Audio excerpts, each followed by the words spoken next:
Seattle returns to Lumen Field for the first time in nearly a month when they host the Raiders on Sunday.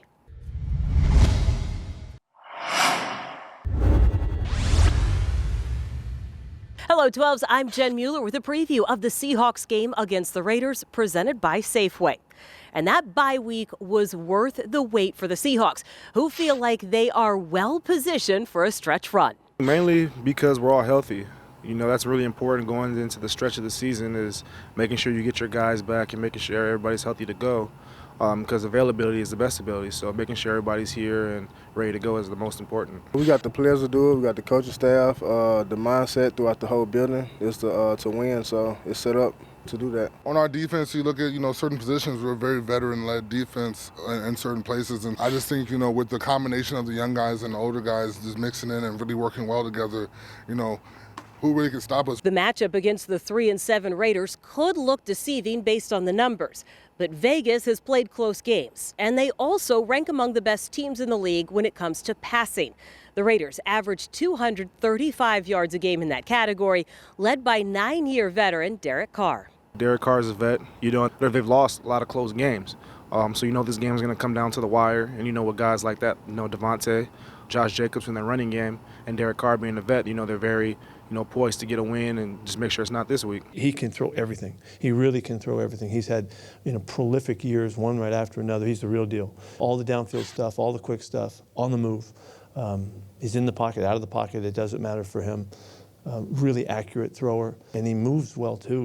When he takes off, he's got enough jets there that he can make some yards and hurt you when he scrambles. So he can put the ball in really tight places and make plays. So you don't really ever have him. He can finish games and plays in a big time way, and so he poses a big problem. And he takes care of the football.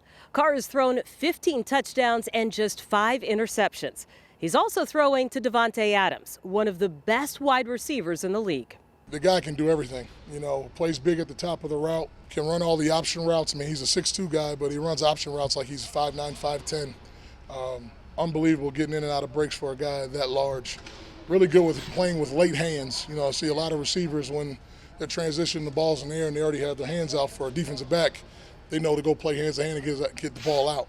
For him, it's like you're running in phase with him. He kind of sees it, and at the last minute, boop, and he just gets the ball. I mean, it's hard, so now defensive backs don't have a chance to go and poke and get the ball out. Just very savvy football player. There's no reason Adams wouldn't be a favorite target for Carr. His 10 receiving touchdowns are second most in the league, but the wideout has been on a tear in the last 3 weeks.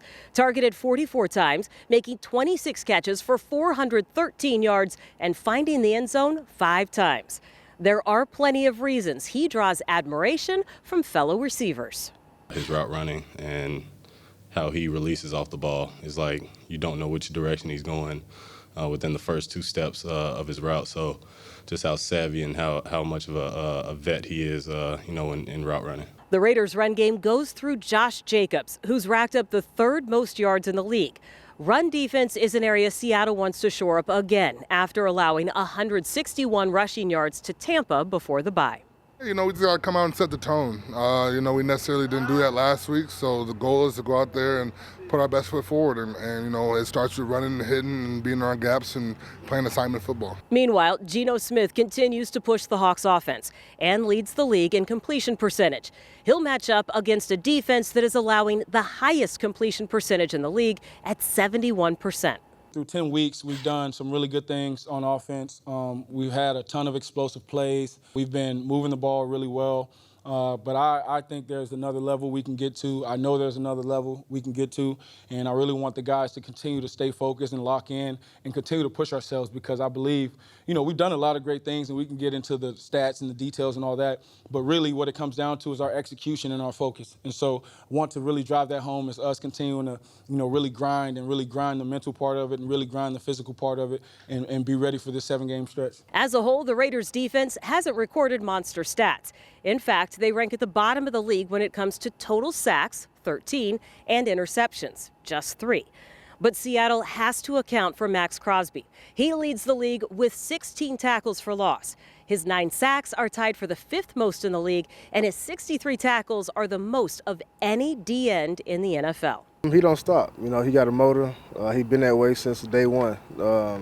He go and he showed it on film every week. He's got a great motor. He is a guy that just never stops, and he plays a lot of plays too. He doesn't, he won't sub out, so he's taking full advantage of it. But man, he is always going, run and pass, action at him, action away. He's making big plays. Even last week, even in a kicking game, he comes up and blocks the field goal too. So he's just on fire, and he's playing as good as anybody we faced. Seattle won't look past the Raiders, but they are looking forward to playing 5 of their remaining 7 regular season games at home. They expect the 12s to be a factor. 5 of 7 with the 12s. Yeah, I like that. I like that a lot. Those games, I'm telling you, those games, when playing on defense and offense can't communicate, that's the best home field advantage you can have. And so it makes their game plan simpler. They can't get, the checks in every play that they usually do. So, hey, we're ready for that. Yeah, I'm tired of traveling, tired of being on planes, leaving on Friday or Saturday. But, we're just happy to be back in front of the 12s, for 5 more games. I know they're excited to have us back. We're going to finish off strong for them. Kickoff is set for 1:05. And 12s, if you are enjoying that game from home, Safeway's home gating recipe of the week is game day nachos. Go to Seahawks.com/Safeway for other game day recipes.